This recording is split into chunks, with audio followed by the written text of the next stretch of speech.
We begin CBS2 News at 5 o'clock with breaking news. Lifeguards rushing to the rescue of a teenager who was trapped in rocks on a cliffside in Laguna Beach. And CBS2 Orange County reporter Stacey Butler is there live with the latest information. Stacey. Pat and Jeff, it happened inside this exclusive community here behind me of Emerald Bay. It happened along the water and, as you said, on the rocks. I want to take you to some photos right now. These were released by the Orange County Fire Authority. We're talking about rocks that are really difficult to get to. Firefighters tell me that they had to scale these rocks to rescue this 15-year-old boy. Apparently, he walks on these rocks a lot, so he knows what he's doing. But apparently, somehow, a massive boulder the size of an ice chest fell on him. It fell on his right arm, nearly amputating it. This is what the Orange County Fire Authority had to say just moments ago.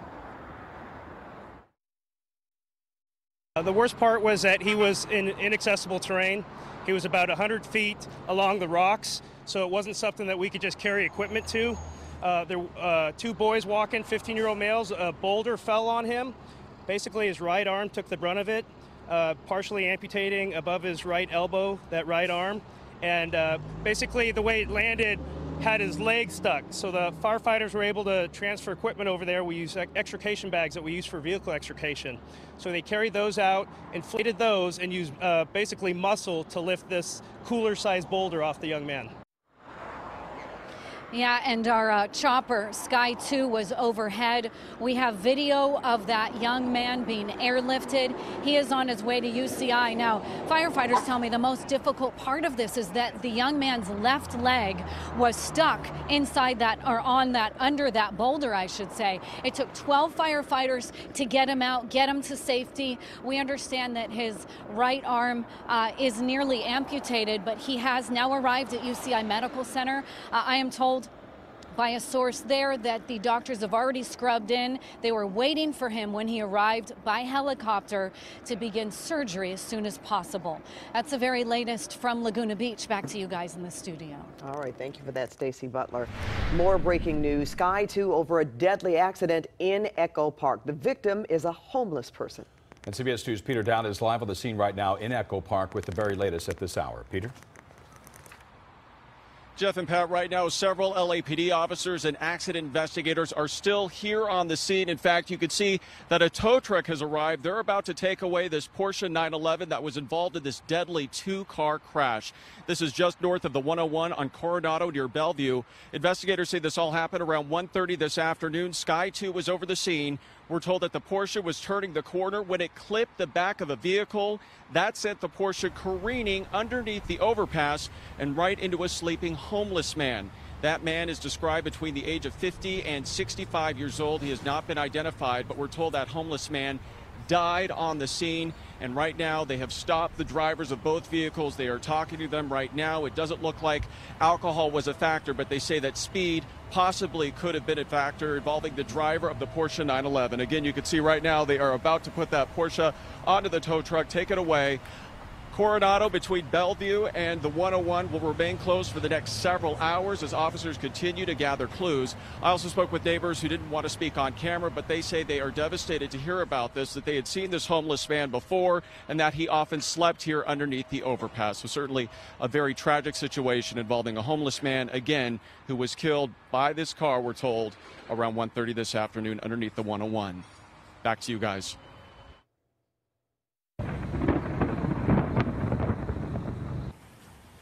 And now to some wild summer weather across Southern California today. Hollywood felt Mother Nature's wrath for heavy rains and thunder. And our satellite peak camera in the Malibu Mountains captured this incredible lightning earlier today. And one of our reporters also captured some of the summer rain in Malibu. That's this afternoon. The lightning also caused a small brush fire in Encino, and Sky 2 was overhead as firefighters quickly knocked that down. We do have team coverage at this hour, including CBS 2's Lisa Siegel. She is live in Santa Monica. Yep, but let's begin with our man, CBS 2's Garth Kemp. He's tracking this wild weather. Garth? Yeah, Pat. Well, what we saw was a system kind of develop in the San Gabriel Valley. That's the one you saw that go over the Hollywood Hills and up to Malibu. Another one came out from Pyramid Lake, swung its way over into the Ventura County area.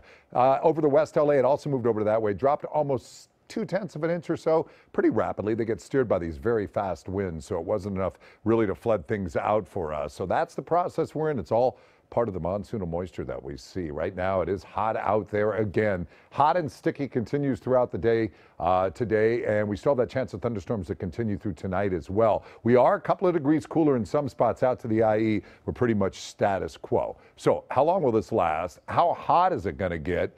Do we have a repeat of the heat wave from July 6th? We'll show you that coming up in just a little bit. Back to you, too. A lot of people spending today outdoors, Garth. Thank you so much. And today's wet weather put a damper on their beach plans. Many had to be evacuated from several LA beaches because of lightning. And then some of them quickly came back when it was over. CBS 2's Lisa Stiegel continues our team coverage live from Santa Monica. Lisa. Hi, you two. Yes, nothing was going to ruin this summer day for people, but it was quite a show. Now, the pier behind me is open, and so is the beach. But from Santa Monica to Malibu, it was quite a show, and not what beachgoers expected. It was just loud. A lot of loud thunder behind us. They said they saw the lightning. We saw lightning and thunder in the distance, and they came back around and said we got to pack it up. The Schmidt family and friends drove from Hesperia for a day on Santa Monica Beach. But not long into it, they were told to pack up after thunder, lightning, and rain came in. We were actually in the water when the thunder was like, we could hear the thunder, and the lifeguard came and told us to get out, so it was kind of scary. Santa Monica police cleared the beach, and for a while it looked like this, and the skies looked like this as the summer storm came in.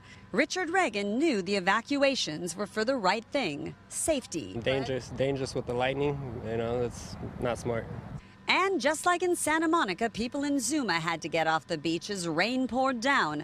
This video was taken by kids at a summer camp whose day quickly ended with the storm. And listen to the thunder in Malibu as rain came down there too. You can see water collecting on rooftops.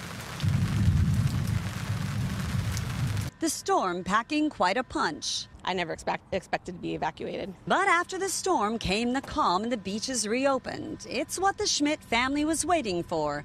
After a 3-hour drive to get to Santa Monica, they weren't letting the earlier storm ruin their day. We did what we needed to do, and now we're going to go out and have a good time. And a lot of people are having a good time here in Santa Monica. The beaches are pretty full and the pier is packed. And again, all LA County beaches that were closed for a time are now reopened and people are enjoying themselves again. In Santa Monica, I'm Lisa Stiegel, CBS 2 News. The shooting death of an Irvine father in Malibu Creek State Park has sparked a $15,000 reward to solve the case. It's been nearly a month since officers found Tristan Beaudet dead at the campsite where he was with his 2 daughters. CBS 2's Amy Johnson is live near the campsite in Calabasas, where neighbors are concerned a possible killer is still out there. Amy? That's right, Pat. And now city and county leaders are hoping that reward money will help trigger someone's memory about the shooting death of Tristan Beaudet. And there's still no proof, however, that his murder is connected to the now 9 shooting incidents reported in and around this park. Really bizarre, scary. John Lake and many of his neighbors are still worried about a shooter firing off shots in the early morning hours in and around the Malibu Creek State Park. My wife's probably the most relaxed person I know, and she's really nervous about this. It was June 22nd when those shots turned deadly. Tristan Beaudet was shot in the head while in a tent with his 2 young daughters. His murder brought out news of 7 other shootings in the area in the past 2 years. I definitely think it's connected. It just seems too unreasonable for it not to be. And now there have been reports of 2 more shooting incidents in the area last Monday and Thursday. People heard shots and a scream. Cece Woods is the publisher of the local Malibu paper and has been covering the story. They told everybody, lock your windows and your doors. That was an active search. There were deputies that were pulled out of bed, called in for this search that night on Thursday. But investigators are releasing little information. Right after the murder happened, there was talks of a description that they were going to release, and then all of a sudden they held back from releasing it. Now reward money is being offered in hopes of gaining information from the public. $5,000 from the city of Malibu and another $10,000 from LA County supervisors. Supervisor Sheila Kuehl spoke to KNX 1070 about offering the reward. I think that it's obviously very serious, and they don't have enough information from the investigation. They haven't been able to turn up any likely suspects or, I think, sufficient evidence, which is why they wanted to offer the reward. Woods wishes the amount was higher, but hopes it gets people talking and catches the killer. There are residents there that hear and see everything all the time. Now, the LA County Sheriff's Department tells us that they responded to those last 2 shots being reported out here in the park. They said that they did a thorough investigation, even shut off part of the area to do that investigation, but they found no proof of shots being fired. Meantime, the investigation still continues into Tristan Baudet's murder, and that part of the campground is still shut down. Reporting live in Calabasas, Amy Johnson, CBS 2 News. Certainly hope our CBS 2 viewers can help out. Well, now to politics. So what happened inside the private room in Helsinki, where President Trump and President Putin talked with no aides and only translators? Well, CBS News anchor Jeff Glor grilled the president about that and a lot more in a tense one-on-one interview. Take a listen. You say you agree with U.S. intelligence that Russia meddled in the election in 2016. Yeah, and I've said that before, Jeff. I have said that numerous times before, and I would say that that is true, yeah. But you haven't condemned Putin specifically. Do you hold him personally responsible? Well, I would, because he's in charge of the country, just like I consider myself to be responsible for things that happen in this country. So certainly, as the leader of a country, you would have to hold him responsible, yes. What'd you say to him? Very strong on the fact that we can't have meddling, we can't have any of that. Now, look, we're also living in a grown-up world. Will a strong statement, you know, President Obama supposedly made a strong statement. Nobody heard it. What they did hear is the statement he made to Putin's very close friend, and that statement was not acceptable. Didn't get very much play, relatively speaking, but that statement was not acceptable. But I let him know we can't have this. We're not going to have it, and that's the way it's going to be. And you can catch the full interview with President Trump right here at 6:30 on the CBS Evening News with Jeff Glor. All right, let's talk about the Dodgers. They are gearing up for another playoff push, and they are looking to bring in another big name. And it looks like it might be very close. CBS 2's Jill Arrington has more on that. Jill? Well, 10 years after the Dodgers brought Manny Ramirez to Hollywood, it's time for Mannywood Part 2. The Dodgers appear to be on the verge of acquiring superstar shortstop Manny Machado from the Baltimore Orioles. A package of 5 prospects is headed to Baltimore with outfielder Yusniel Diaz, the headliner. Machado will fill the void left by Corey Seager, whose season ended in April with an elbow injury. The Dodgers have gone 36-17 over the last 2 months to take first place in the National League West at the All-Star break, which was a little less relaxing for some of the players. It's done. It's done? Yeah, we got Manny, dude. We got Manny? Yeah. We got Manny! Freaking got Manny, baby! We got Manny, baby! Let's go. Well, Justin Turner and Alex Wood just as excited as us Dodger fans about the move. They are leaving nothing to chance to win a World Series. Let me tell you, we'll have a lot more on the Dodgers pending trade with Manny tonight, throughout the night. Okay, well, we got so close last year, right? Well, so we got to do it this year. Load them up. Let's go. Load them up. Nope, ready. I like that. Load them up. All right. Okay, Jill. We'll see you later. Okay.